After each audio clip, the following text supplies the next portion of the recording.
We'll be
right back.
this installment of the Act Black Box podcast. I'm your host, as always, Robbie Soto.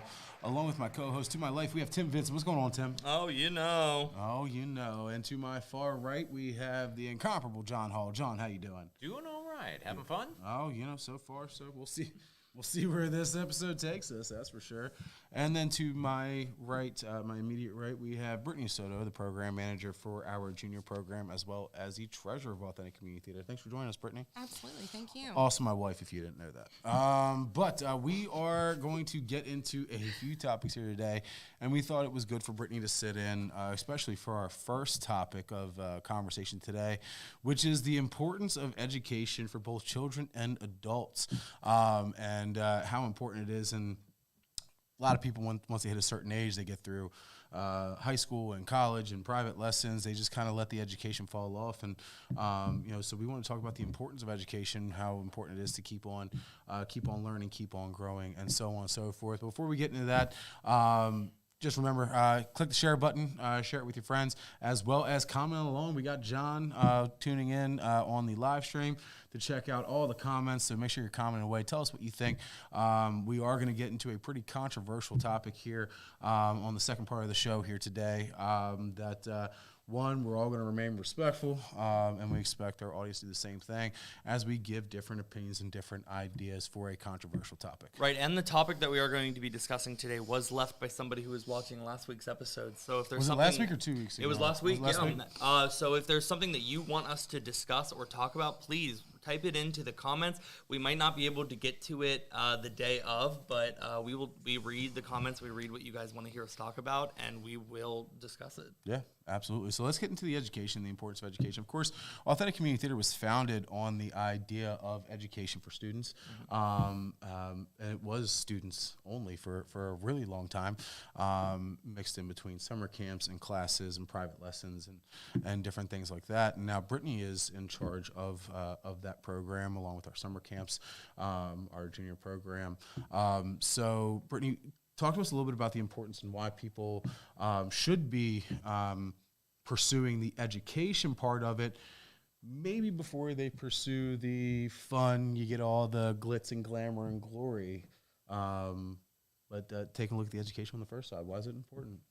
So one of the biggest things that we do at ACT in our children's program, we've actually been changing a lot of stuff to make it more educational.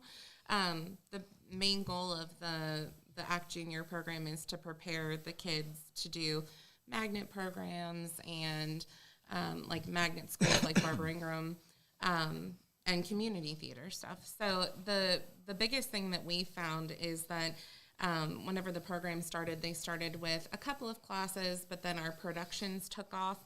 And what we found is that our younger kids who have never really done anything musical theater-wise or anything like that, they weren't getting the base knowledge of what they needed for actual productions to be successful in it.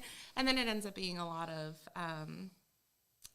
stress and a lot of stuff that they feel like they're not really getting like skills built out of it because they're in the ensemble or not really getting to work on like character development and things like that. But the biggest thing that we do in terms of education, and the reason that we do it is because it actually, I think education for musical theater, for performing arts in general, it translates really well to things that students need in actual like school settings.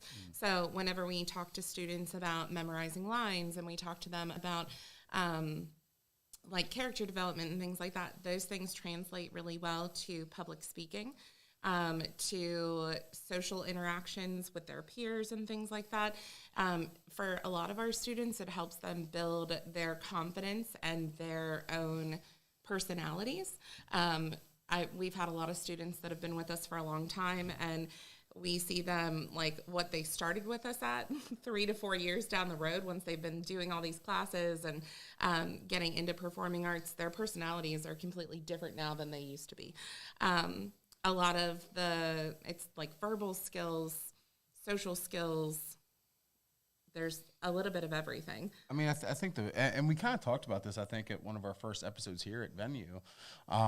We talked about, like, where does it change from, like, okay, let's get education Or when does it go from, okay, this is a fun hobby to, all right, let's start learning and growing your repertoire and what you're available or what you can do. And I think, again, I said there, the education part is extremely important regardless of your age or experience level. There are still people on Broadway are still taking voice lessons, and they're taking acting classes and things like that, and they've made it to the pinnacle of what we look at in theater and what we aspire to be as theater performers. It's funny when you look at a lot of community theater actors, and they kind of turn down their noses at education opportunities and getting to learn from somebody, and thinking, I remember when we brought Wilson Heredia, Tony Award winner, Drama Desk winner. There was one gentleman who was he was in his 50s, kind of turned up his nose, like, what's he going to teach me? I've been doing this for 40 years, and it's like, well, you didn't make it. So maybe he might give you a couple pointers, It's nothing if they don't try. Well, right. I'm not trying to be a dick when I say that at all, but at the end of the day, there are a lot of people who are older. They're like, oh, well, I've worked professionally. I've worked on cruise ships. I've worked here and I've worked there. It's like, what they're not really gonna be able to teach me anything. And I think that's that mentality that needs to be broken. And just because you take one class doesn't mean that another teacher, another instructor can't teach you something completely different. Again, regardless of your age. And when we did our first master class with Wilson, we didn't really allow kids, into the class. They had to. I think there was one kid who had actually worked with Wilson when he was at Only Theater, when he was Rooster in their production of Annie, and the kid knew Wilson because she was in the production, and they sent us an email and they were like, can we take part in this? And we had a process. They had to send a video. We sent it to Wilson, and Wilson said, yeah, absolutely. I think they're ready for this. And it was nice, but the more we started thinking about it, it was like, man, these kids need to be learning this stuff too. They should be able to get the same opportunity. They might not be at the level of somebody who's been performing a lot for a quote-unquote master class, but it doesn't mean that they can't come in and sit and listen and really kind of take it in. And some of our more experienced kids get an opportunity to perform for whether it be Wilson, Major, Susan, Constantine, Ryan, Ellie, Tice, whomever we bring. And education is a big part of that. And I think, again, we even get kids, and an interesting part about this topic is you get a lot of parents who want who sign their kids up for production. Their kids have never really done theater before, and they go straight into a production, or even worse, a 2-week intensive production during our summer camps. So how do you handle that on a regular basis when you feel like perhaps this isn't the right first step to get your feet wet? Is really not a full production, in my opinion. That's not the best way to start. But how do you handle that? You run the junior program, Brittany. I mean, how's that conversation happen? What do you suggest, and so on? So up until this year, we actually didn't have a process for handling that, which is kind of awful. But like I said, we've been making a lot of changes to make it so that we're building a good foundation for the kids. But most of the time, whenever we're talking about the progression, about what we think is best for beginner students, it's really starting with the foundation classes. So acting, musical theater, getting a good foundation of what to expect, because those classes definitely do an abbreviated version of what we do for a production. So our recommended thing is to start with classes, get your feet wet, make sure it's something that your kid really wants to do, because productions are twice the amount of commitment, twice the amount of rehearsal time, and it is financial responsibility. Yeah, twice the amount of financials. Yeah. So it does there is a suggested path. There's always students who are the exception to the rule. There's a lot of students who maybe have done some things before or haven't, but they are very good.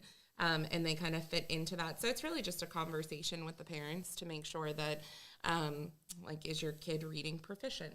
Is your kid They might be outgoing and they might like to sing and dance at home, but they might hate to do it in front of people. Right. They might not want to do it in front of their peers. And like as an adult, I don't like to do things in front of my peers. So it's really just kind of figuring out the structure that suits them best. And really at the end of the day is preparing them for a long career. Longevity is definitely the goal. It's not, we don't want your kids to come in and start something and then be like, I hated it and I don't want to do it again because they weren't on the right path or they started in the wrong place. So Now, If I can, so from the audience, Shelby says that they love the classes and education they receive, and the classes are highly recommended. So thank you, Shelby. Thank you. I'm glad you're enjoying them and getting what you want to out of them. And if I can, you touched on something earlier that I think is really important here.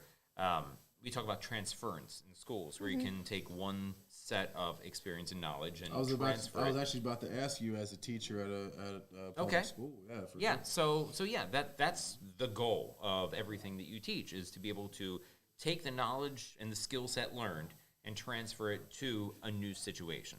That's one of the ways that we assess that a student really understands something. Rewind 20 years ago. I was on a committee giving out a theater scholarship for a high school, and they asked me to come up with a question. And I came up with a question that apparently was really hard. I didn't get very many answers for this one, but I had said that in sports, and I know that you were involved in a lot of sports, in sports they often talk about all of the soft skills that you learn from sports that have nothing to do with sports.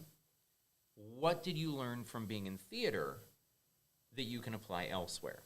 And at the time, a lot of people really struggled with it, and once they were finished, I'd tell them what I was looking for, because there are so many different things that you touched on that the kids learn from these classes, from these experiences, getting up and speaking in front of people, which can help them with public speaking, whether they're giving a report at school or giving a report to a board when they're an adult in a career. They learn teamwork and camaraderie and working with people with big personalities that maybe they don't always gel with. They learn so much from these things that really have nothing to do with theater, and they have a good time while they do it. Right. I think you know, when you look at, and this is going to sound weird, but as somebody who works in the education system myself, what I found is a lot of the students that are involved in the arts tend to excel in the classroom far beyond their peers who aren't involved in the arts. And, you know, what can that be attributed to? Does it attribute that, you know, students that are going to excel more kind of float towards the arts, or does the arts do that for the student? Does being involved in the arts, whether it's music or dance or theater or graphic arts or visual or whatever it may be, is that what helps them excel? And when we were talking about this specific topic, that's where I was kind of like looking like, you know, it's not necessarily just theater kids that are doing well. It's kids that are learning a discipline. Right. And I think that's the big piece, is anything that takes a lot of time, a lot of effort, and a lot of dedication. They take those skills and transfer them to the classroom, to the football field, whatever it is, the soccer field, whatever they're doing. It seems to take that because they learn. If you're working on a piece of art, you can't just give up halfway through because you mess something up, or you know, if you're working on a theater production, you're messing up the song or the scene over and over again. You don't give up on it. You go back to the drawing board and you fix it. Whereas, you know, and I think that applies to the classroom. You're working on something. You're working on, you know, a problem that you don't get. How many students have we seen just kind of throw their hands up and be like, I'm not doing this, I don't understand it, and walk away? I can almost guarantee you 9 out of 10 times it's that student that's giving up is not a student that's involved in the arts whatsoever. Right. I don't know. Is that a actual correlation? I'm not citing a study or anything. I'm just citing personal experience. No, yeah, you're absolutely right. So studies have shown that if you take one student who gets really good grades and track them through their life, and take another student who is really good at persevering and not giving up, they call it grit in some circles, the student who ultimately will do better in life isn't the one who had the great grades. It's the one who doesn't give up. Right. And if we can instill that in a young person from an early age and really develop that, the old adage, if you fall off the horse, you get back on it, they're going to be far more successful in life, because then they start to internalize, okay, well, this didn't work. That doesn't mean I give up. That just means I found a way that doesn't work. What's a way that could work? Absolutely. So there are studies that support that, absolutely. And there's a really good TED Talk about grit, if you want to look that one up, too. TED Talks are fun. Yeah, right? But no, Tim, what do you think? I mean, you're John and I guess, have a little bit of a leg up here because we work in the education system. Well, I'm you're also, starting now in the education I'm in, system. yeah. a So little bit. I've been an acting instructor for almost 2 years now. It'll be 2 years in January. And this was my first year that I ever worked, or my first semester, I should say, that I ever worked with kids that were like under the age of 12. I worked with them a little bit when I was giving them like acting instruction whenever I was directing some of the younger kids in Shrek Junior, but this was the first time that I've ever done a full 12-week course where it was kids that are that young. And what I realized very quickly was, oh, no. Okay, so I'm teaching these kids social skills. I'm teaching these kids how to actually speak up, how to think creatively. I've started using the phrases junior words and sophisticated words.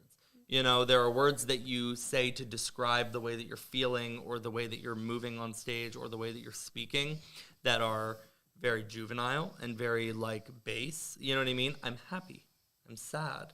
And then there are sophisticated words. There's elated. You know, there's I'm feeling stressed. I'm feeling anxious. You know, and so it's kind of like base for base. The way that I teach theater is very, very technical. You know what I mean? Whenever you're reading a sentence, if you see a comma, you're going to pause for about half a second. When you see a period, you're going to pause for about 1 to 2 seconds. Whenever you see a ... or the word pause, you're gonna have about a 3 to 7 second pause. And everything I teach with acting is very technical in that sense. But there are other instructors who teach. Completely differently, which is why like I love whenever our students are continuously taking classes and taking different kinds of classes or taking the same class but with a different instructor. I have one girl in my one homeschool class this semester who I actually had 2 semesters ago, and I asked her about 2 weeks ago. I said, so now that we've gotten through the bulk of the class, like, do you feel like you learned the same stuff that you learned a year and a half ago, or do you feel like you learned anything new? And she said, well, this was a completely different class. I feel like I learned so much more that I didn't learn the first time. So even if you're with the same instructor, you know, I've had the same vocal coach for almost 4 years now, about 3.5, 4 years. And every time I'm with her, I learn something new. It's the same woman with the same knowledge, but every time that I step in for a class, I'm learning something different. But kind of on what you guys were saying about just like base skills, I just did an audition this past week, and the kids did not react well to the cast list coming out. We've had multiple parents who've written very nasty Facebook posts. Some just saying, you know, the hardest thing for a parent to do is to watch their kid get rejected, and the comments are like, my kid didn't even get a call back and this and that. And I realized, wow, these kids, for the most part, the only theater that they probably have been able to do is either middle school or high school theater, which they haven't had in this area. Give him my motto on the show, Tim. Do it. You go for it. Save your damn emails. If you don't care, get over it. No, I have already scheduled a parent meeting with all of the parents for the first rehearsal, and I'm going to go through my personal feelings on rejection. And make it very clear. Everybody on this panel, your producer, your music director, your choreographer, and your director all do theater, and we've all been rejected. We've all played lead roles, and we've all been not even cast in shows. But I realized that like rejection is really a skill that you can use in anything in life. That theater teaches you, you know, and some people don't get, their first rejection until they're in their adulthood and they leave high school. And some kids go through an entire high school experience getting rejection, and then they enter a community theater or, you know, another form of theater, and they start gaining a lot of success. So it's a really valuable skill that I'm realizing a lot a lot of kids do not have yet. Well, Right. and quite frankly, I don't feel like in the public school system we do a very good job. No, we teaching do about not, no. rejection. Because again, do you want everybody to be part of it? I mean, of course you do, but again, dealing with rejection, you have to learn to get over it. Use it as fuel. Take the feedback and go make yourself better. If you're not willing to do that, then you're in the wrong industry. Absolutely. Because it's, I mean, 99 out of 100, you're going to get rejected. You Yes. know, and eventually somebody will like what they see, and it's okay that they didn't like what they saw. It doesn't mean you're bad. We talked about that too on a podcast previously. Right. Rejection's an okay thing. Get used to it. Learn how to turn it into fuel instead of tears. There's you know? some really big success stories about people who were rejected. You know, J.K. Rowling, when she wrote Harry Potter, she put it out there a bunch of times, and people rejected it and passed over on it, and eventually she became one of the best-selling authors. Right.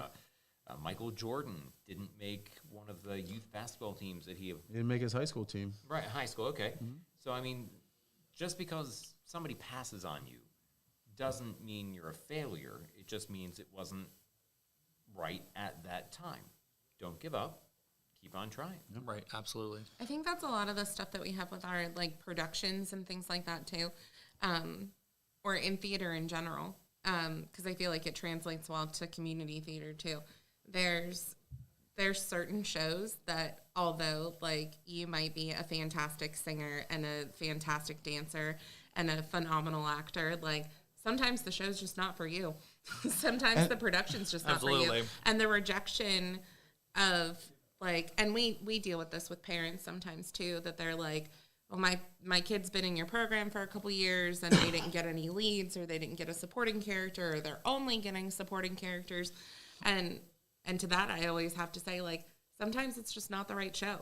To that, I say supporting characters are the most fun. Yeah, they are. I think ensemble's super fun too because Yeah. they're in like 90% You of get the to show. have, like, you get to have so much fun and a whole lot less on your shoulders. Yeah. Like I love playing supporting roles. Like, I bitch about it all the time. Like when I played Judd, like I look back, I'm like, I didn't have to do shit for like the first 7 scenes. I didn't have to dance a lick. I came in, I was creepy for a scene.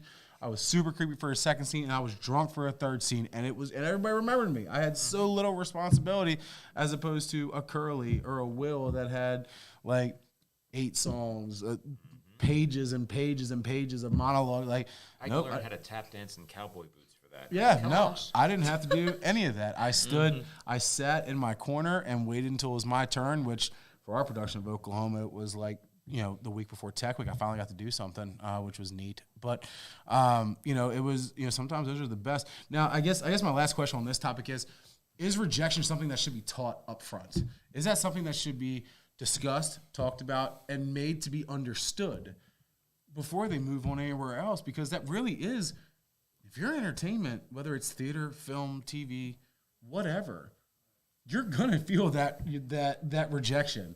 One way or another, somewhere along the line, there is not a soul on planet Earth that has walked into a room and gotten every single lead, every solo, every part they have auditioned for. It just doesn't exist. Right. Are we doing a poor job teaching rejection to students, and should we be teaching it more? So I was thinking this earlier. What I love about our junior program is that anyone who signs up, they all audition the same. Okay, so they all audition the same, and I would say this. You're auditioning the same day on the same stage in front of the same group of people. You have an even playing field. I know some places where they do auditions over 2, 3, 4 days. I hate it. I think it's awful. No, audition everybody the same day, call back everybody the same day. It's the best way to do it. You see everything you need to see. But so there are kids that get leads, there are kids that get supporting, there are kids that get feature, and there are kids that get ensemble, but every single kid gets something to do. And I do think that teaches our kids, our junior kids, a lot of discipline and a lot of rejection in a healthy way, where it's like, we're still going to teach you. And I know I said this for Shrek, and I know it's been said for other junior shows. I feel like we really do tell them, the harder you work, the more you'll get to do. For sure. If you show that you're a competent dancer, you're going to be in every dance number. If you want to come out here and do a cartwheel and a split and a twirl and a backflip aerial, we can find a place to put that in there. You know what I mean? If you're funny, Alex, what's her last name? Alex Duffy. Oh God! Alex Duffy, I love you. I adore this student. She's growing up to be a really phenomenal artist. But when we did Shrek, She's so loud. And that is so her, loud. and that is her strength. And you never quiet yourself for anyone, Alex Duffy. Except when I walk in a room, please bring it down 3 or 4 decibels. Don't listen. No, but anyway, when we did Shrek, she just wanted to walk on stage with a styrofoam chicken and go cock-a-doodle-doo and then walk off. A rooster, my apology. With a rooster, and that's what she wanted to do. And at first, I was like, no. There's no need for that. It's a sound effect. It's a sound effect that can be played off stage. But she did such a good job in this ensemble and with the role that she was given that I was like, you have worked hard enough and have been a good enough team player that I'm going to have my stage manager make a rooster for you so that you can come on stage and do a leap and have your moment. And you know what I mean? So and it's things like that where it's like the harder that these students work, the more that they'll be given. But they are not guaranteed anything. They are not guaranteed anything when they sign up for the program. They have to audition well, and then they have to participate well throughout the entire process. John, you were going to say something. Well, we've got a couple of comments on Oh, Facebook boy. comments. Keep the comments coming. All So right. first, Miguel says, I think this was directed to you, Robbie. Make sure you bring cucumber sandwiches to your parent meetings. That was for Tim. That was for Tim. Oh, that was for That was for Tim. Tim. Sorry. Yeah, okay. And your golden May pants, too. Mm-hmm. You need to make sure you're wearing Well, those. And Maggie made a good point on this topic here. Rejection is sometimes the best way to educate an individual on not only themselves, but how the productions work, how auditions work, and how to present your best self more and more through your artistic career. Nicely said. No, and Absolutely. I agree with that. And again, I still think, from an education standpoint, whether it's through a theater, through private classes, through the public education system, the private education system, I think that rejection has such a negative connotation to it, where it's like, I was rejected, I'm not good enough, I suck, someone's better than me, there's always someone better than me. And I feel like that stigma is there because we don't teach enough about rejection and how it is okay, that it's okay to get something wrong, it's okay to not to get something that you tried for. What's not okay is giving up. Right. I don't think we spend enough time as a society teaching that. And we live in an era of instant gratification, right? I want to know this piece of information. Let me pull up my phone. There it is. Now I got it. That instant gratification. And I don't think the theater world or the entertainment world in general will ever be instant gratification. It's never going to happen. And I feel like that's partially us in the education system setting people up for failure, is not giving them we always give them the talk. It's okay. It's all right. Don't worry about it. You can get them next time and all that. But we don't truly teach them how to take that rejection and flip it and turn it into a positive and use the feedback that you get and use the critiques that you get to better yourself and go back out and do it the next time. Doesn't necessarily mean that you're going to get it next time. There might still be things that you need to work on. But giving up and quitting is the absolute worst thing you can do. Yes, and for any parents or students who are listening to this and are asking themselves, because I've had parents ask me, how do I console my child when they have been rejected? And what I say That's is a parenting decision there. And what I say is, I can't tell you how to speak to your child, but what I can tell you is that I've done theater long enough to know that not everybody who is cast in a show makes it to the final performance. Okay? And when somebody drops out, somebody has to fill that place. And if you work hard enough and you show yourself to be a competent enough performer, that could be you. Secondly, if you think that this one time is going to be the only time that you work with a director, a choreographer, a producer, a music director, you're absolutely wrong. So making that first impression, you could be doing a high school musical with a music director who works for a community theater the town over. And he may... Whatever that be. Well, yeah, and he may need somebody to step in and play a role, and he may call you in to come do that. There are a lot of theaters in the world. The theater that you're auditioning for right here, right now, is not the only one you ever will audition for. And also, don't be afraid to ask a director. I had 2 parents and 1 student email the producer to get in contact with me saying, my child is very upset that they did not get the role in the show. what can they do to improve for future auditions, which is the exact thing that you should do if you don't get a role.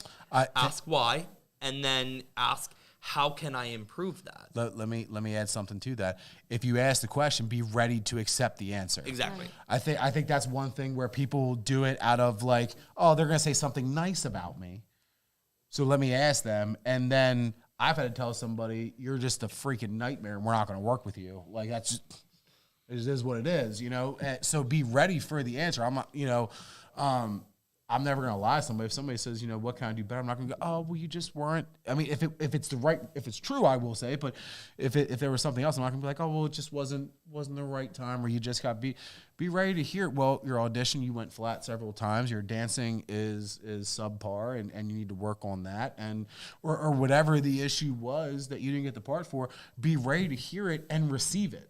Mm-hmm. Don't just hear it and be like, oh, well, that they just don't like. Like, hear it, receive it, and then apply. I think is the best thing you can do. I mean, I know growing up when I didn't, you know, if I didn't make a team or if I didn't get something I wanted, and I went to my mom crying, she'd smack me in the back of the head and say, suck it up. Like, get over it. Get the next one. Like, get back to work. You didn't do good enough. I know that's not parenting nowadays, you know, 25 years ago. Yeah, it was. You know, but I think it's important. And again, coming from me, I mean, take it as you will. But I think it's important to let your kids know, like, hey, this isn't the end of the world. It's one show. It's one role. Get over it. I think, and you know, again, you probably want to be nicer because it's your kid and you care a little bit more. But you know, like I mean, I also think a little bit of that harsh reality is important too. Like yeah, like relax. It's one. There's 1,000 auditions a day. Go on. You know, any audition site. There's 1 million of them. Go find one and go. Figure it out. Work on what you got to work on. Don't just sit here and cry. Get to work. You want to find out what's wrong? Cool. This is what the director said was wrong, or this is what the producer said was wrong. Now take that and go with it. And sorry, go ahead. You're fine. I was going to bring it. John, go ahead. Okay, I was going to use the metaphor that sometimes life hands you lumps of coal, and it'll feel like you are under 1,000 tons of pressure. Mm-hmm. But sometimes in those situations, that's when you can become the diamond, and you can learn from that experience and really come out shining. Absolutely. And I like bringing it full circle. I always tell a lot of people, actually, it's not even just our kids. For ACT specifically, I feel like whatever you put into it is what you get out of it. So at Authentic Community Theater, whatever education you put yourself in, whatever shows you're like pushing yourself to do or anything like that, like whatever you're willing to put into it is exactly what you're going to get out of it.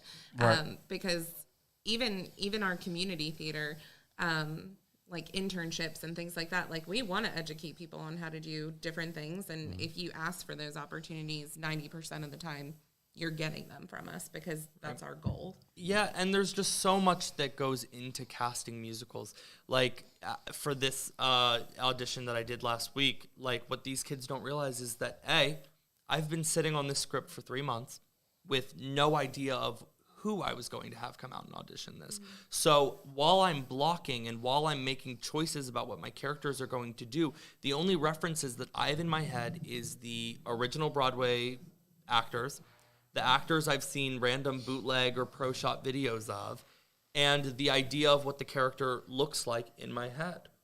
So when I have a student who comes in and sings the song perfectly and looks exactly the way that I envision in my head, when I'm imagining them saying this line and making a facial expression, or breaking down and having a really emotional moment. As the director, I've already thought of all of those moments in my head, and now I'm watching an actor do it in front of me, and I can see they will be able to do it. Whereas another actress may have sung it and acted it great, but did not act it the way that I have in my head that I know I need to be satisfied with my direction as a whole. Well, and we've talked about it here on the podcast too, where it's not always just about talent. Sometimes it is hair color, your height. There's a lot that goes into it. Welcome to the entertainment industry. If you have a problem with it, it's never going to change. No, I mean, no matter how many petitions are signed, no matter how many people are yelling and screaming, it's not going to change. Sometimes you're not the right height. Sometimes you have the wrong color hair. Sometimes you're too ugly. Sometimes you're too pretty. Sometimes you're too good. You know what I mean? Like sometimes you're better than what the role is needed, and I don't know. It just depends. So getting used to rejection is super important. But the big thing, and again, the reason why we're talking about the education part of it is our classes, our registration for classes are open for the following semester. Jay, you want to hit that old button there? So as you can see, we have a whole rundown of exactly how the classes work. I'm not going to read it to you, but there's a lot of information there for you. Again, you go to actforall.org, register your kids, and they can get into our acting classes, our production, a lot of different things that we have. All the information available at actforall.org. And of course, Jay, we have some fun things coming up here. A lot of stuff going on that we are going to be talking about. The first one, Broadway Beauty. So we had Broadway Babes this weekend at the Black Box Studio. Was a great turnout. Now it's the Beauties' turn, January 14th and 15th. We have Jen Dickey, we have Karen, we have Brittany Atwater, we have Lindsay Licka, and Marlena, right? Marlena Devon. Sorry. All part of our Broadway Beauties. Again, a fun night of Broadway hits coming to you from the ACT Black Box Studio. Tickets are on sale now. A Tuna Christmas. Of course, we've been talking about this for a couple weeks now. Starring Steve Steele and Sean Nakia. Two actors, 20 characters, one town, and a lot of hystericalness.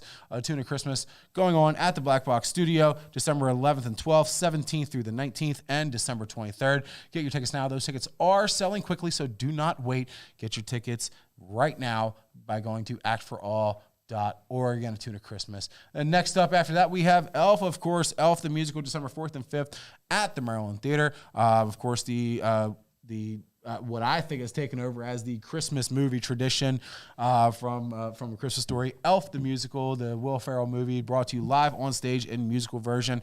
Jeremy Trammell and Hope Wolford are reprising their roles along with a lot of the other cast.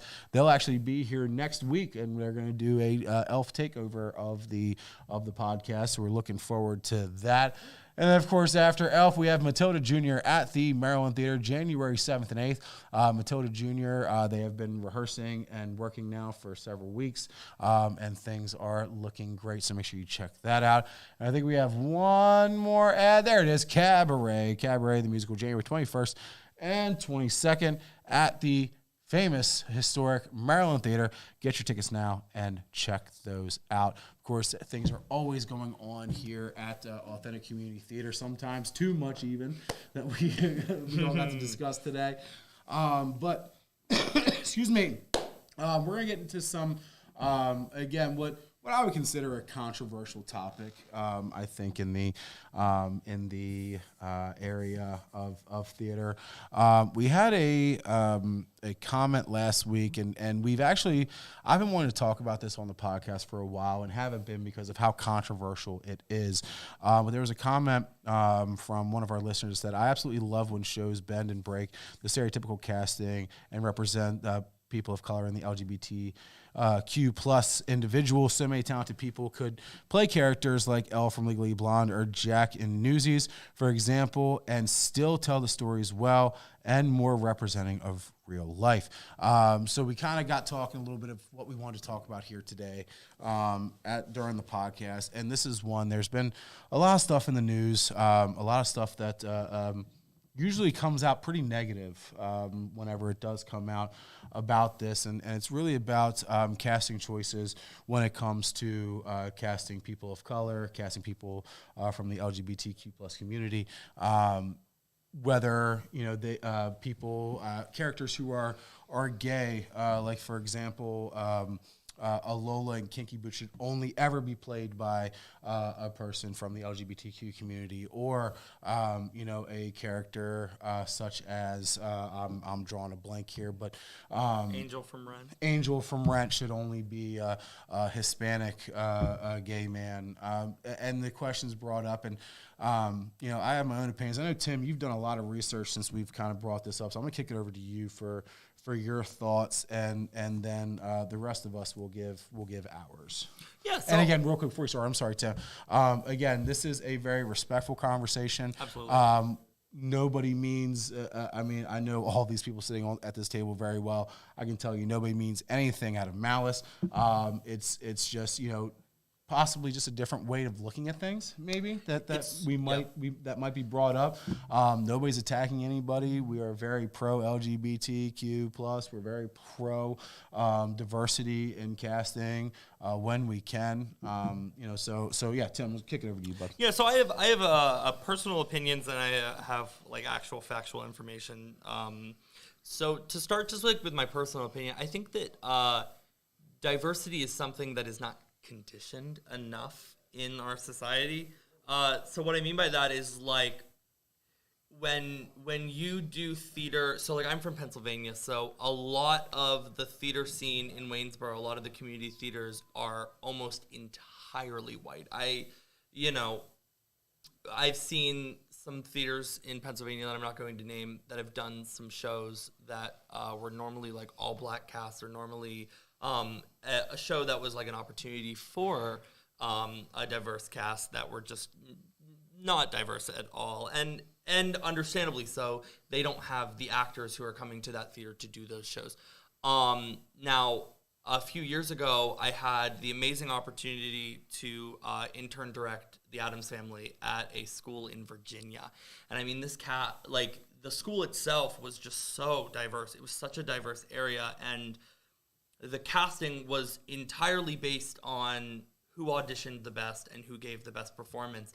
But I remember actually looking at the show as a whole and going like, wow, that's really interesting. So they're the Addams Family. So they had an Asian student who was playing Morticia. They had a white student who was playing Gomez, a Puerto Rican girl who was playing Wednesday, an Asian boy who was playing Fester, and so on and so forth. They had students from all races and all walks of life that were doing this production, and nobody had to say, a white man and an Asian woman had a Puerto Rican daughter, or this white man has an Asian brother, because it didn't matter. These are, you know what I mean? They are A, high school students, B, an incredibly talented group of people, and whenever you look at theater from that perspective of, do all of the people on stage have the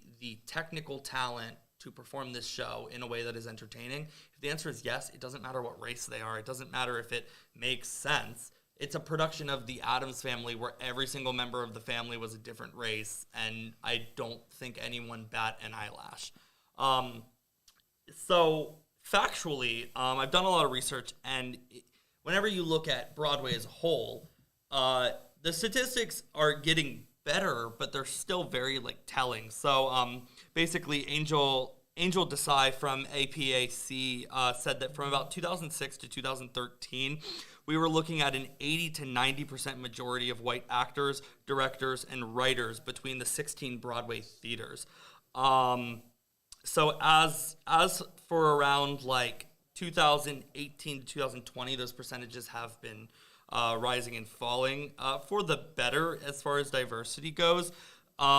Yet the main statistic that she used whenever she was kind of trying to give an overview of the problem with diversity and the very clear issue with diversity on Broadway was that whenever you actually look at the New York City population, you're looking at a white population of around 35 to 45%. Yet from 2019 to 2020, the percentage of white performers between the 16 theaters was 60%. Now in 2017, it was 74%. So it's clear that that percentage is going down so that we can make room for other people to come in. But still, to be in 2019 to 2020 and have 60% of all of the people performing between 16 Broadway theaters be white does tell a lot. Another big thing, and this is a big reason why a lot of this gatekeeping on white people needing to play these kinds of roles, is the fact that 80% of writers as of 2020 on Broadway for Broadway shows are white. In 2017, it was 87%. Right now, at where we stand, it's around 80%. So 80% of the people who are writing the current stories on Broadway are white.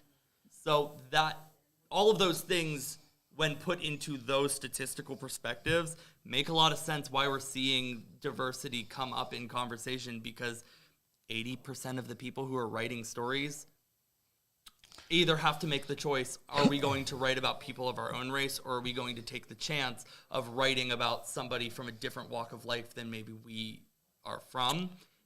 You know what I mean? We're only seeing 20% of writers for current Broadway shows coming from any other race. Well, let me. I think some of your statistics are skewed there for a couple reasons, and I think the first one being population in New York City is what you got, like Manhattan. Yep. So you have to look at the outside boroughs too, including New Jersey. Most people don't live in New York City because of how unaffordable it is. Absolutely. So you do have people that are coming from Queens, Staten Island, Brooklyn. They're coming from all different places outside of New York City, and so. And out of New York itself, people are coming in from Jersey straight across the pond there, as they call it, and come into the city because they just can't afford it. To live, you're looking at a studio loft apartment in New York City. You're looking at $1,700-$1,800, a month just for a little 400 square feet. I mean, Absolutely. So that portion of it, I mean, is slightly skewed when it comes to the New York City demographic, I think. Right, but I also have the New York, Newark, New Jersey, and New York, New Jersey, PA metro area, which is a population of 19 million.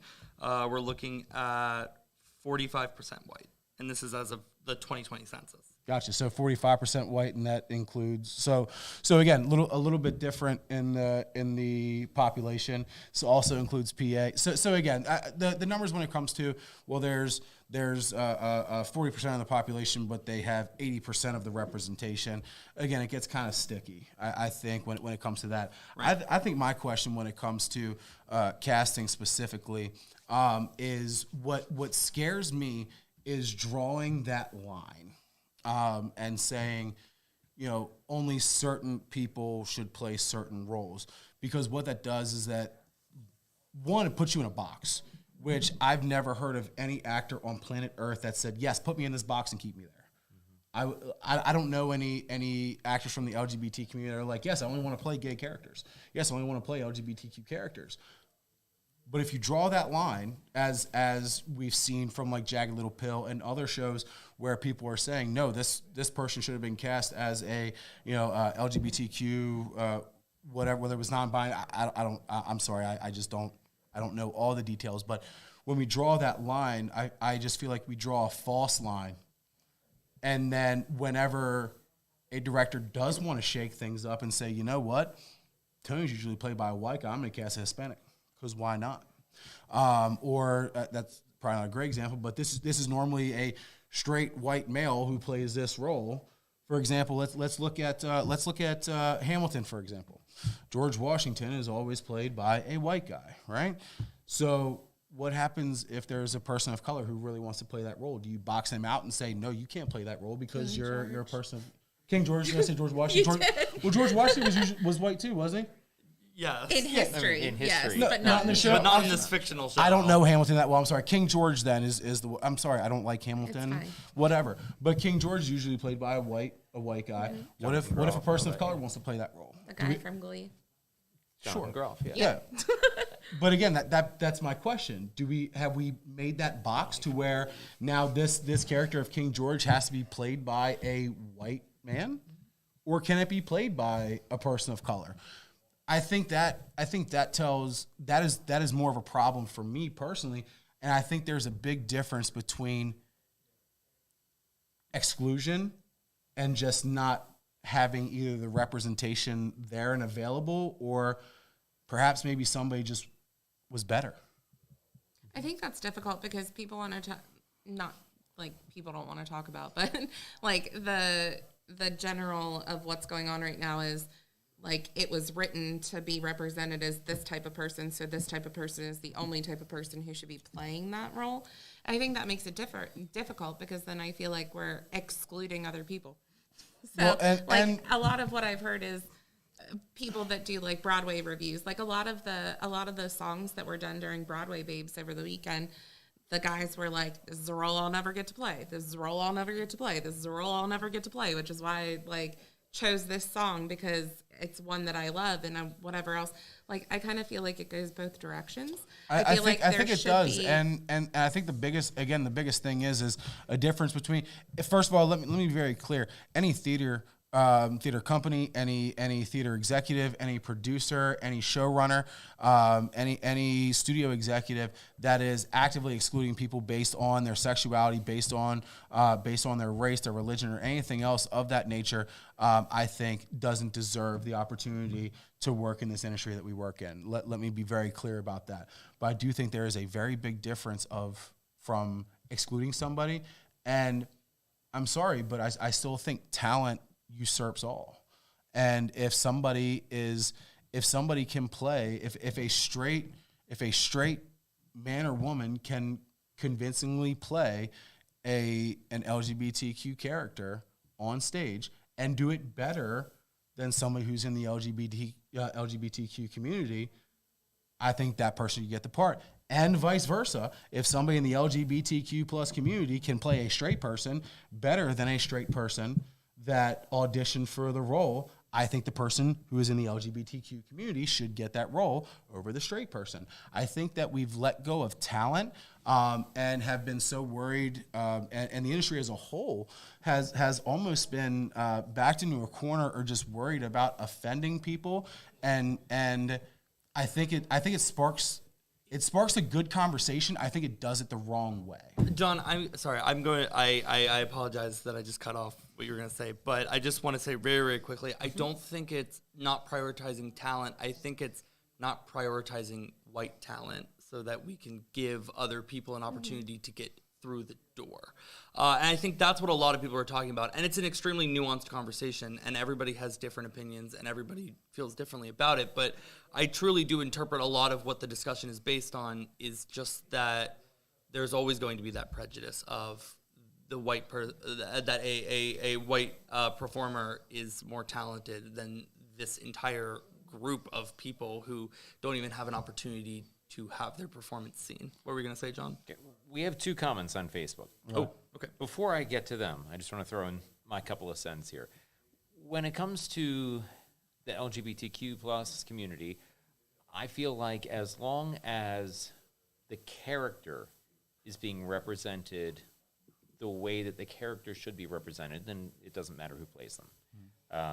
As long as it's being done in a tasteful, respectful way, as long as the show calls for that, then that's fine. When it comes to the ethnicity and race of a person, I think it should be absolutely colorblind unless it's a show where casting someone of a different race other than what is meant would be disrespectful to the show. The examples that come to mind off the top of my head are Seaweed from, or a couple of the characters from Hairspray and Color Purple. Ragtime. There are a few characters in there. Miss Saigon. Right? If you cast somebody, if you cast a white guy as Seaweed, then that would really mess with the show, the meaning of the show, and the important parts of the show would be lost, like the message behind the show, which we've talked about. And blackface is never okay. Never. Ever. No excuse for it. Nope. Ever. I don't care if you're doing a Halloween costume. It's never okay. Nope. Put that out there. Right. But no, I agree with you. And I think, again, and I don't think it's about, I think the white guy is more talented and they get more opportunities. I don't think that's the case at all. I think that it more comes down to, and this it varies from place to place. Are there theaters that are run by bigots? Yup. There are, and that's a damn shame. Are there? I don't know of many theaters that are like, oh, keep the LGBTQ community away.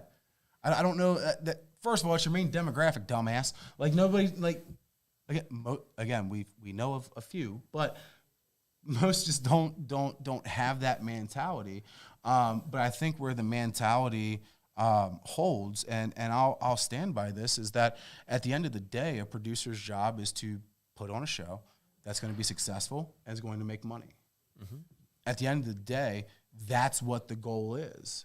And I don't know any producer that's going to say, well, I have this actor who happens to be a white male, and I have this actor who's a white male. One's gay, one's straight. This role's for the role that they're playing would be a gay man.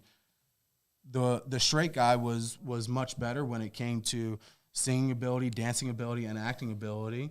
But I'm going to put in the person who is gay to play this role just because they're gay. I think that does more of a disservice than anything else. Because again, when you draw that line, that other false line is going to be drawn as well, and that false line essentially says, "Oh well, guess what? This character's a straight white male, so a straight white male is going to play this role."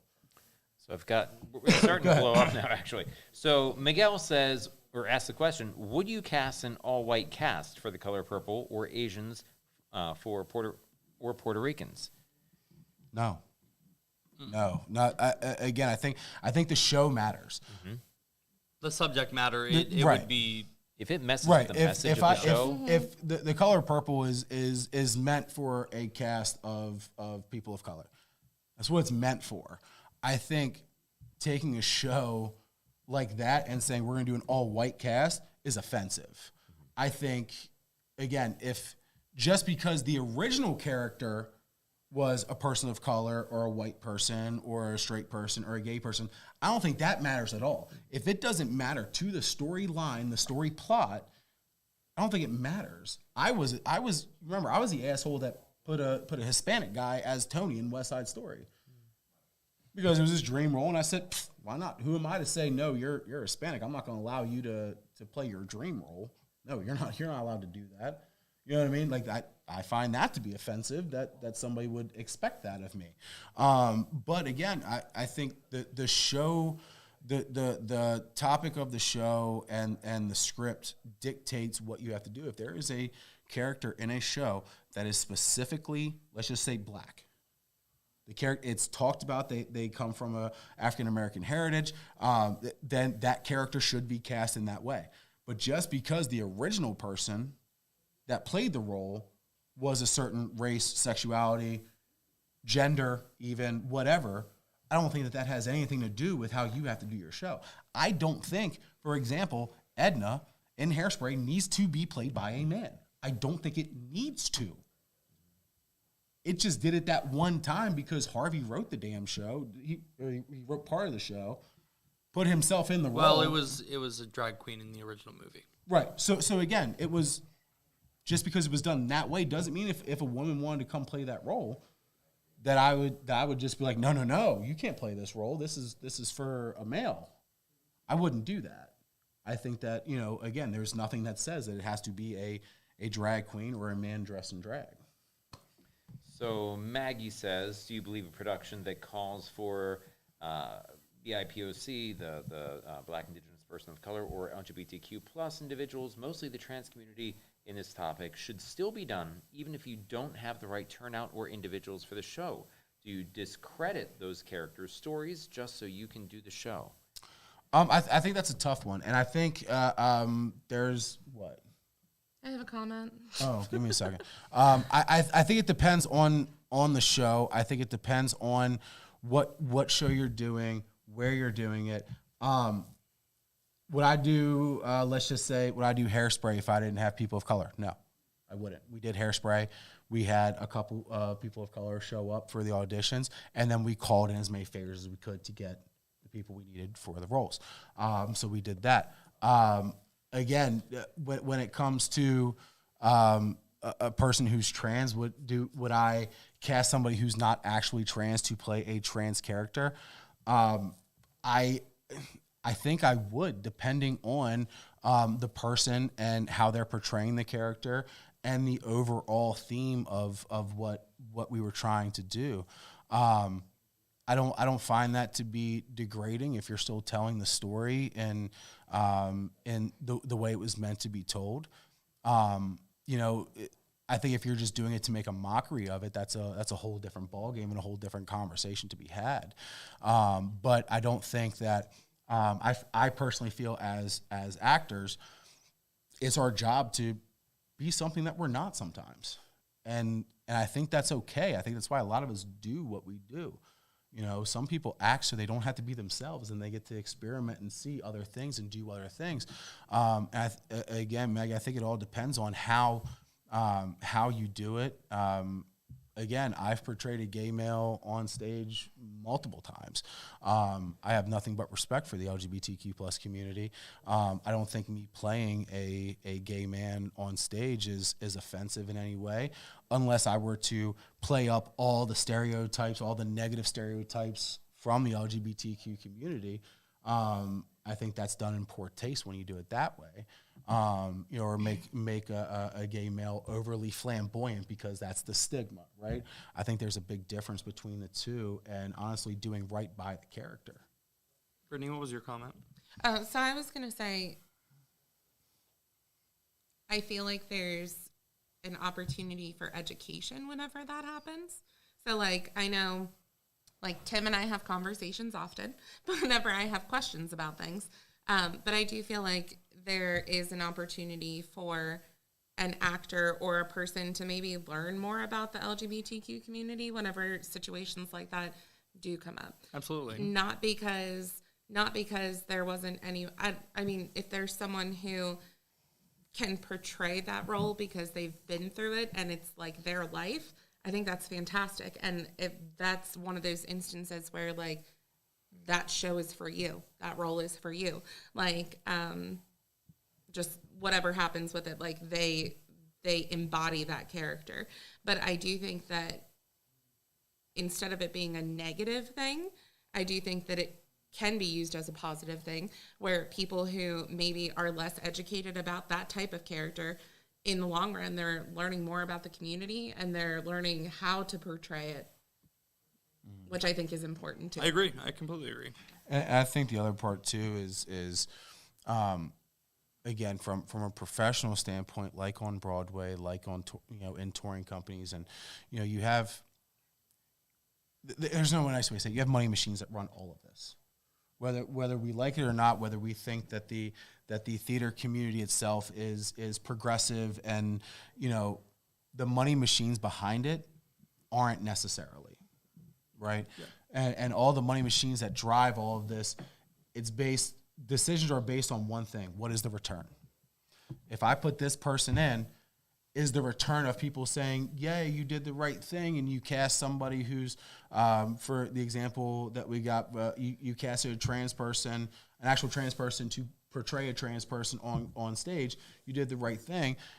How is that trans person going to feel if they didn't have the talent to do it when they're getting destroyed in reviews, or the show doesn't do well and get shut down either off Broadway while in reviews or while it's on Broadway for a short stint? So it doesn't have a chance to even get what good does that do, especially a show that if the show has a phenomenal message that should get out there, that people should see, that perhaps could change lives, could help people, whether it's help people come out of the closet, or help people in that transition, or help people get the let's just call it the support that they need.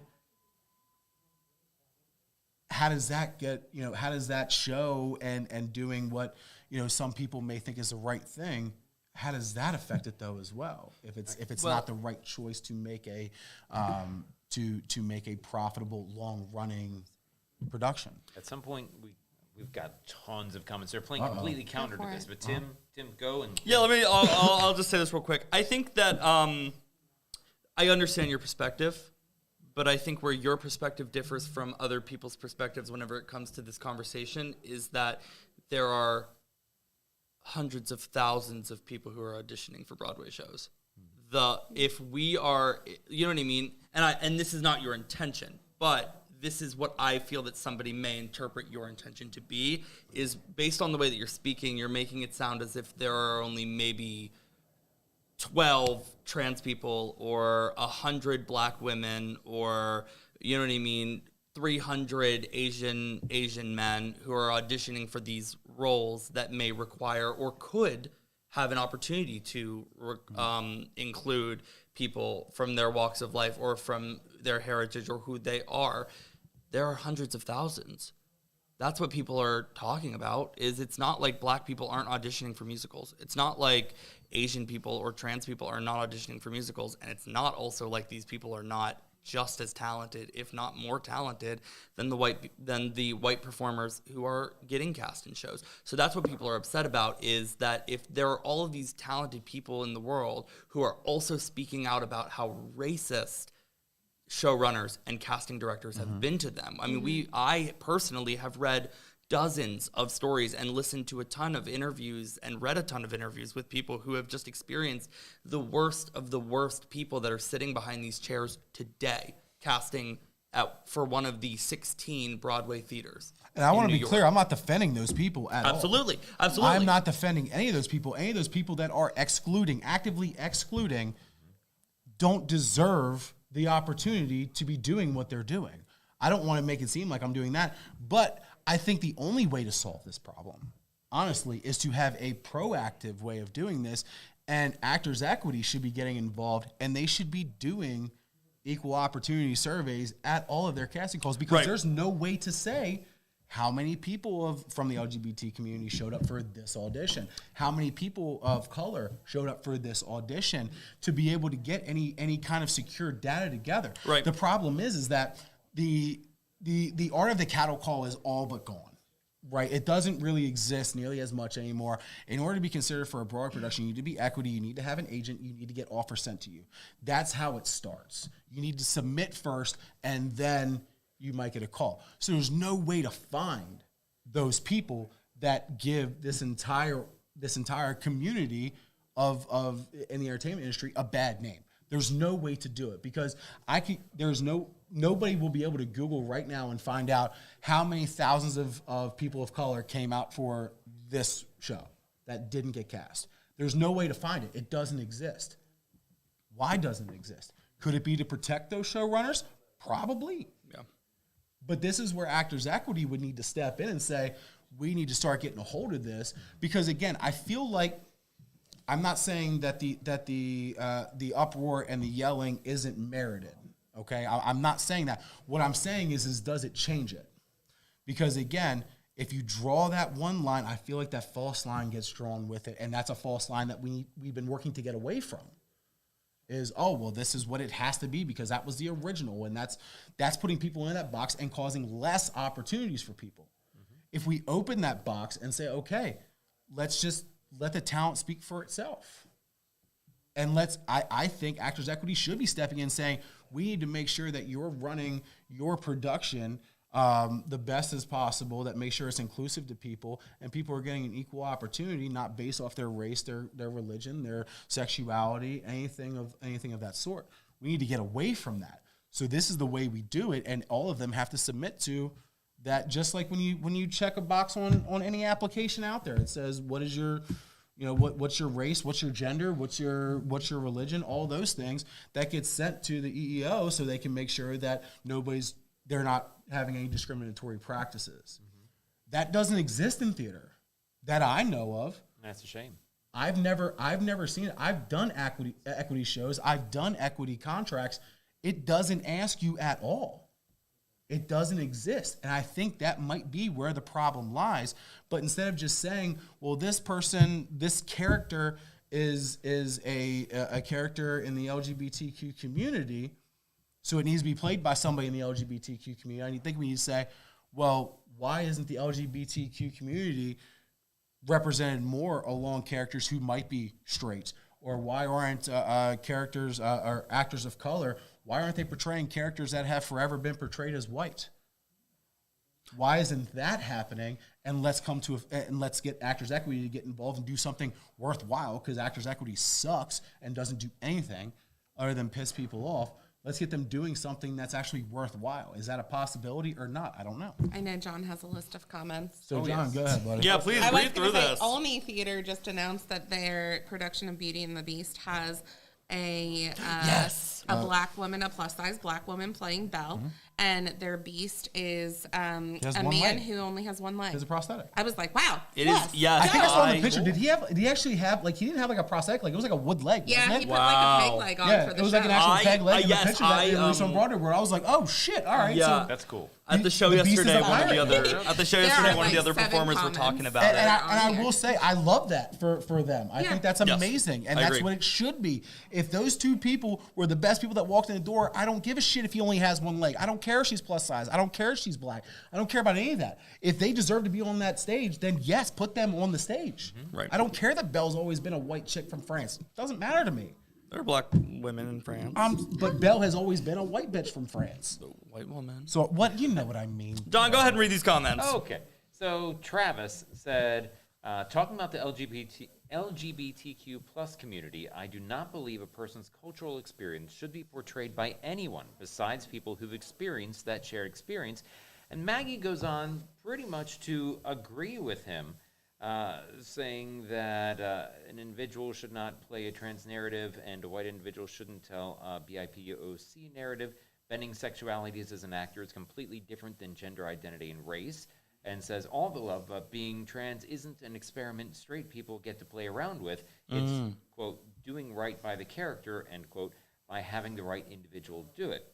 Travis says there are not many roles available to trans individuals. Speaking on proactivity, gotta blink, sorry.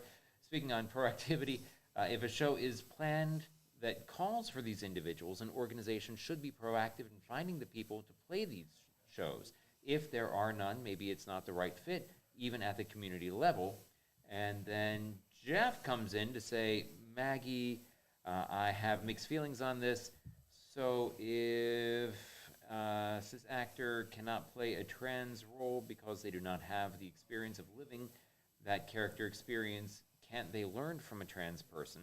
And if they shouldn't, then what are your feelings on a trans female playing a cis female in a show? Oh, goodness. Like the current actress playing Madame Morrible in Wicked. Just curious, no disrespect.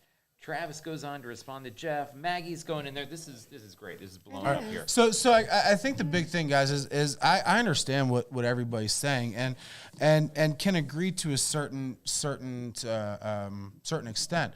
I also feel like, you know, I'm not saying that anybody who's trans is experimenting. That's not what I'm saying.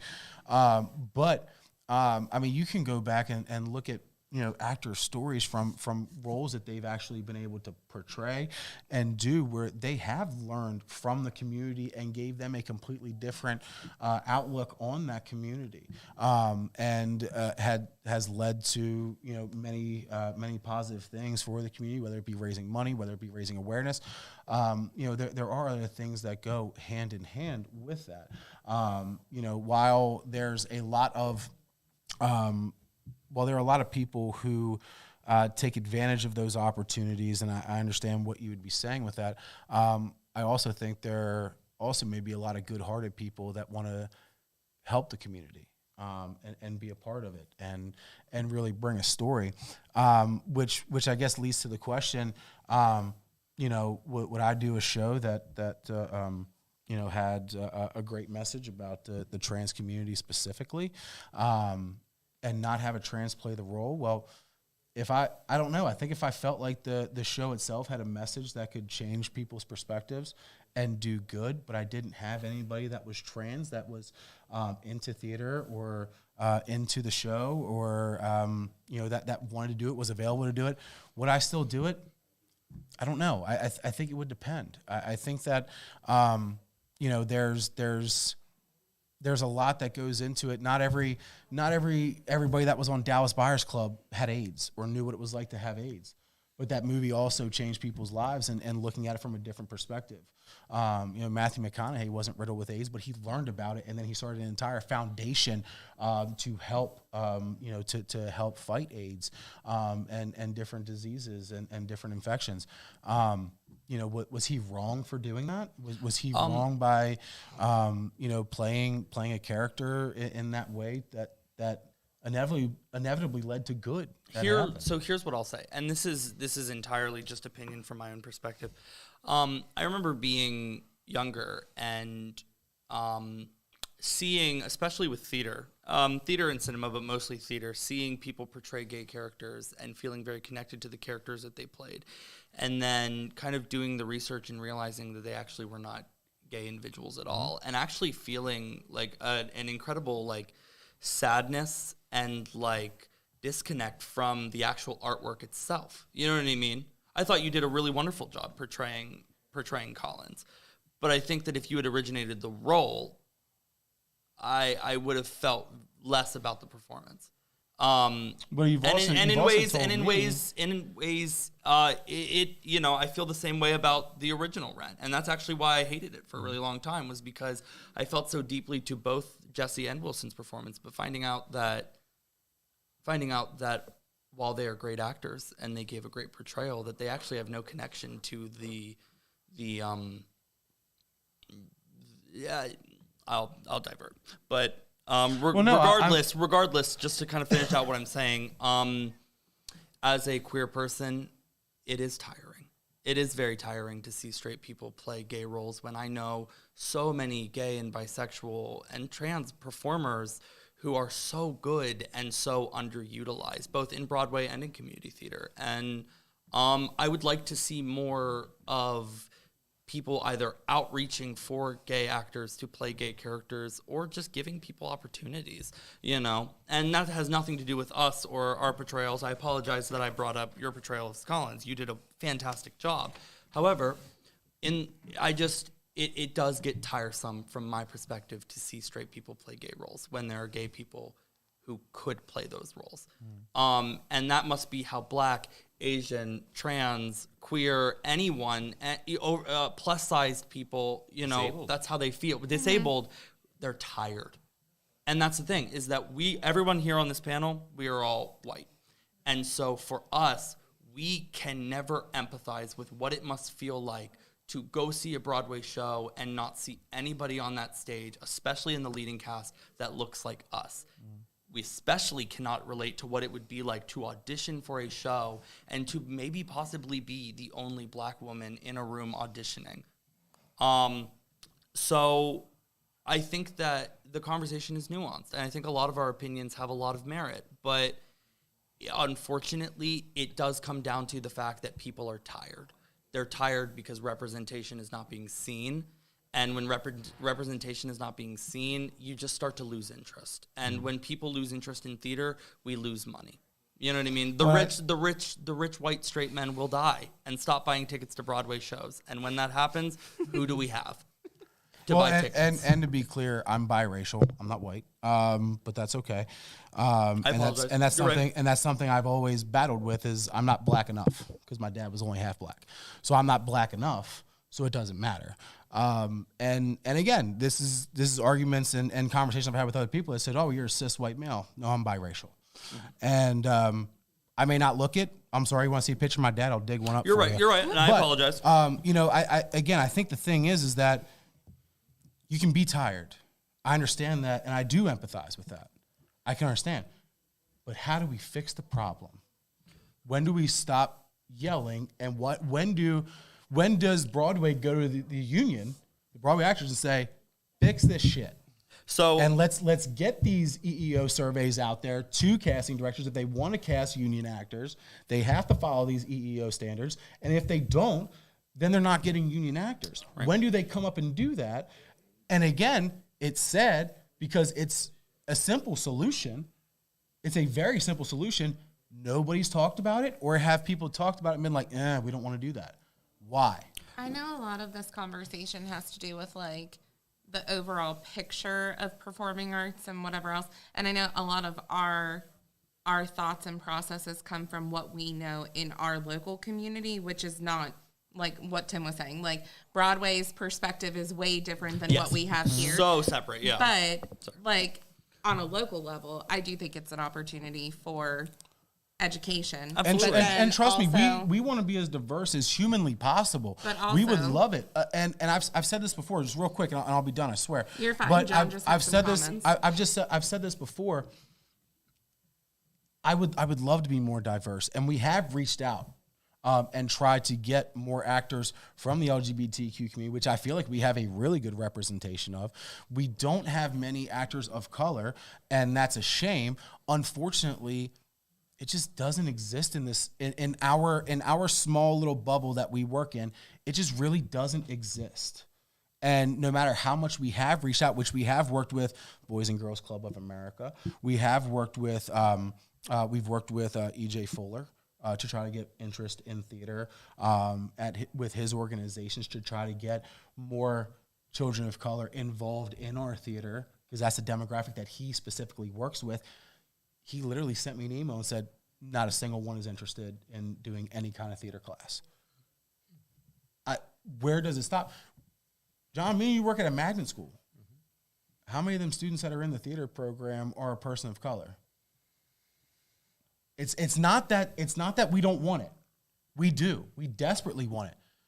It just doesn't exist at this point. And how do we change that? I don't know. And maybe that's because if you Google Broadway musical and then you pull up an image, and other than the actual posters for the shows, when you're looking at the grand scheme of pictures of actors on stage, what you're going to see is majoritively white people. So if you are an Asian individual or a black individual and you're learning about theater for the first time, and all you see when it comes to theater is white people, or if you're gay or trans and all you see are straight storylines or cis storylines or white storylines, then maybe that interest isn't there. So maybe the 80% as of 2020 of Broadway shows that are being written by, 80% of writers for Broadway shows as of 2020 that are being written by white people. So it sounds like the problem is in the super progressive area of New York City. That might be where the biggest problem is, where nothing's being done. That's the biggest problem, but it's not the only problem. It's not the only, but again, how do we get to that point? I'll fucking send this to Constantine Wilson and Major and Susan and Ryan and whoever else and say, send this to Actors Equity. I'll send it to them myself. Why not have that survey that really does dig down and say, okay, is this a problem? Is this truly an issue? And, I mean, they have COVID compliance officers that are required on Broadway shows and tours now. Why not have a diversity compliance officer that's involved with every single show that can sit in on those auditions and say, wow, you really think that this white guy was better than this black guy? Or you think this straight person was better than that? You've lost your damn mind. That doesn't exist.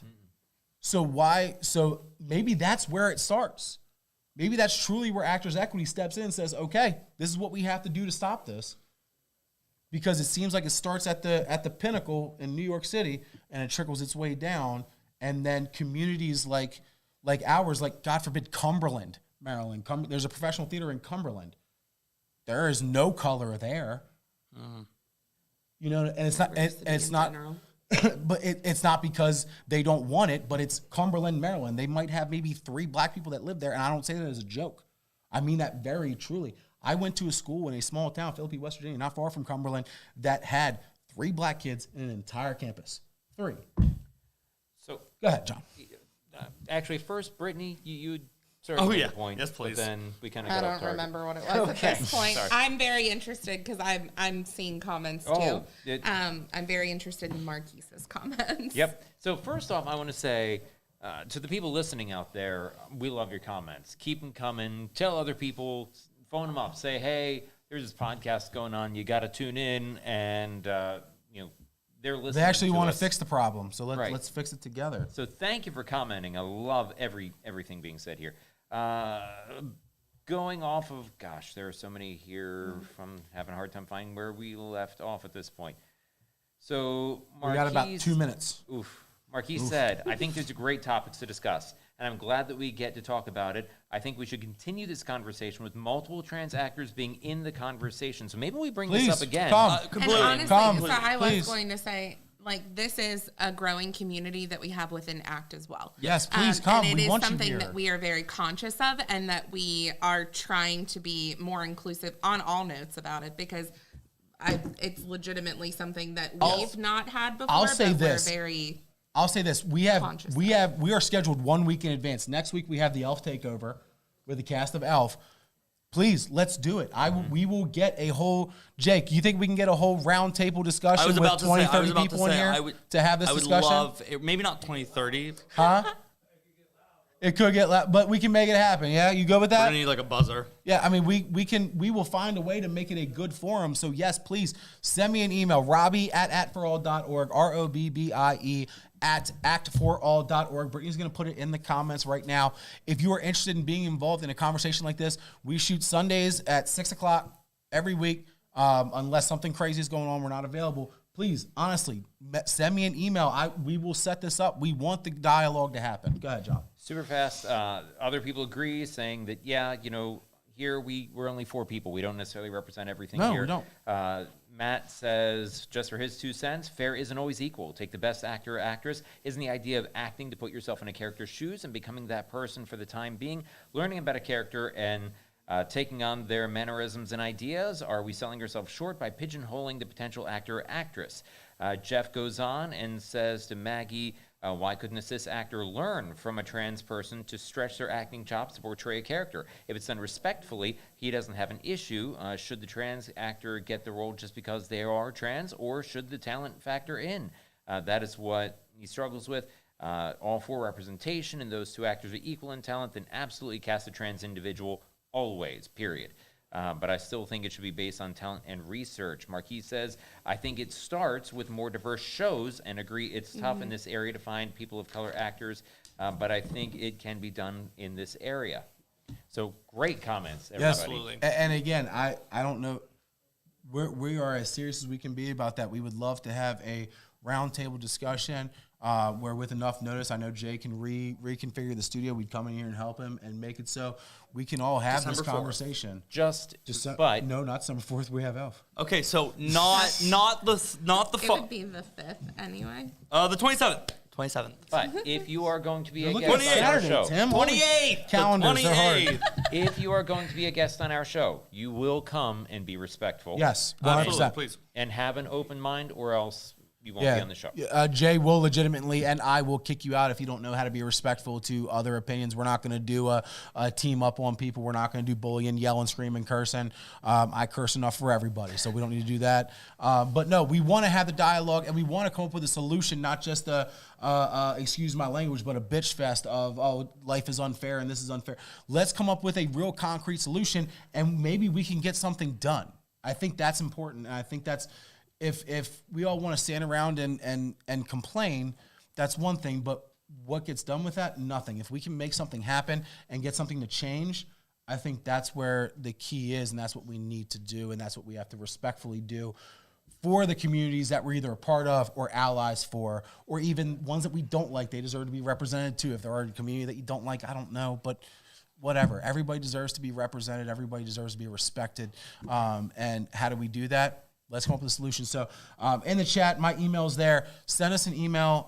We would love to have the discussion. We'd love to put it out there. And that's going to sign us off for this week, guys. So again, check us out. Elf the Musical, December 4th and 5th. A Tune of Christmas at the Black Box Studio, December 11th and 12th, 17th through the 19th, and the 23rd. Matilda Jr., January 7th and 8th. Broadway Beauties at the Black Box Studio, January 14th and 15th. And Cabaret, January 21st and 22nd at the Maryland Theater. Guys, thank you so much for the conversation. We appreciate it. We love you guys. Have a good week. We'll see you next week.